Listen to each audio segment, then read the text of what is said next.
வணக்கம். இப்பதிவினை முதற் தடவை பார்ப்பவர்கள் அல்லது ஏற்கனவே பார்க்கத் தவறியவர்கள் சப்ஸ்கிரைப் பண்ணிப் பார்க்கும்படி தயவுடன் கேட்டுக்கொள்கிறேன். அவர் 60 வயது வரை வாழ்ந்தார். ஆனால் அவர் வாழ்ந்த ஆண்டுகளை விட அவர் உருவாக்கிய தாக்கமே இன்று பேசப்படுகிறது. ஒரு மனிதன் எத்தனை ஆண்டுகள் வாழ்ந்தார் என்பது வரலாற்றில் ஒரு எண் மட்டுமே.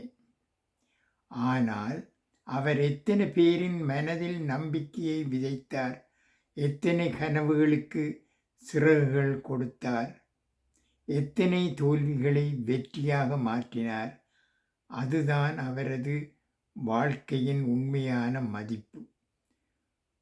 ஒரு முதியவரிடம் யாரோ கேட்டார்கள், உங்கள் வாழ்க்கையில் நீங்கள் பெருமையாக நினைப்பது என்ன என்று. அவர் சிரித்துக்கொண்டே பதிலளித்தார், நான் எத்தனை ஆண்டுகள் வாழ்ந்தேன் என்பதல்ல, அந்த ஆண்டுகளில் எத்தனை பேரின் வாழ்க்கையில் ஒரு நல்ல மாற்றத்தை ஏற்படுத்தினேன் என்பதுதான்.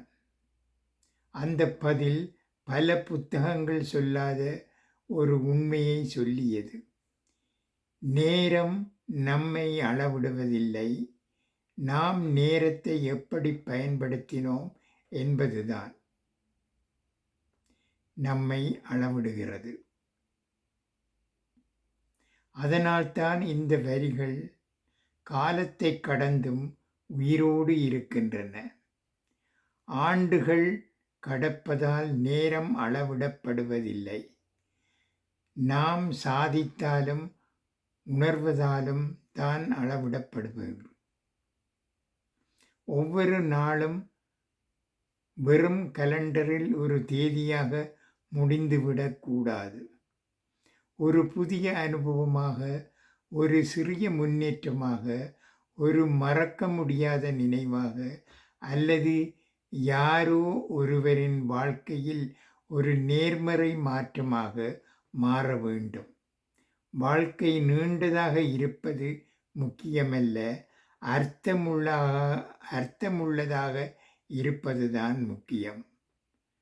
நன்றி, வணக்கம்.